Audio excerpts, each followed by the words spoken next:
Alors, l'interprofessionnel et l'interprofessionnalité, alors je vais parler pour moi finalement, c'est réunir les expertises de différents professionnels du patrimoine dans une optique de délivrer un conseil le plus complet, sécurisé et optimisé aux clients.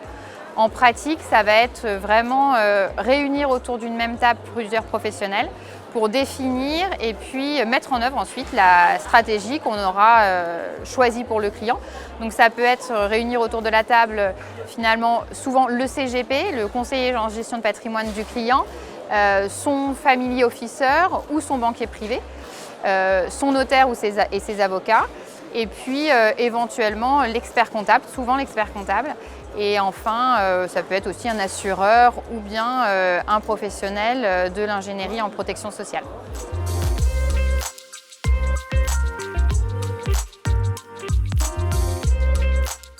Alors, l'interprofessionnalité, c'est vraiment très important dans l'accompagnement du dirigeant associé parce que on va se rendre compte que souvent, son organisation juridique et fiscale personnelle va avoir des conséquences sur l'organisation juridique et fiscale de sa société ou de son groupe et inversement.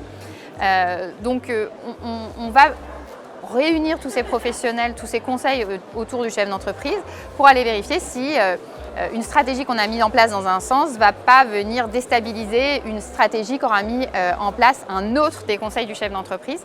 Je peux donner un exemple simple pour montrer l'interprofessionnalité au profit du chef d'entreprise. Ça va être, vous connaissez tous le pacte Dutreil qui permet de transmettre une entreprise pour 25% de sa valeur.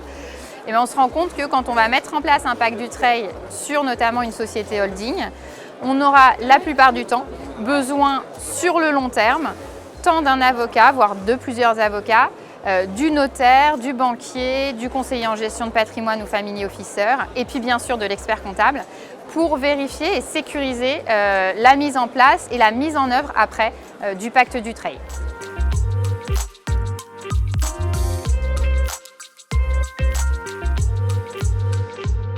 Alors, il y a plusieurs points qui permettent de maximiser la collaboration entre les professionnels. D'abord, il faut que chacun soit vraiment reconnaisse finalement l'expertise et la valeur ajoutée de l'autre professionnel en se disant que l'expertise de l'autre va toujours être dans le sens du client. Donc ça, c'est le premier point. Ensuite, éviter peut-être de déborder sur les expertises les uns des autres, donc bien délimiter le champ d'intervention de chacun en amont. Ensuite, souvent, il faut quand même un chef d'orchestre. Alors, le chef d'orchestre, ça sera la plupart du temps le conseiller en gestion de patrimoine, le family officer ou le banquier privé. Mais c'est important qu'il y ait une personne qui fasse le lien entre tous les professionnels et le client. Et puis enfin, peut-être le plus important, c'est être modeste et savoir reconnaître les limites de son expertise. Finalement, envisager l'interprofessionnalité comme un moment de partage entre professionnels et une occasion d'acquérir des réflexes dans un domaine dans lequel on n'est pas expert. Voilà.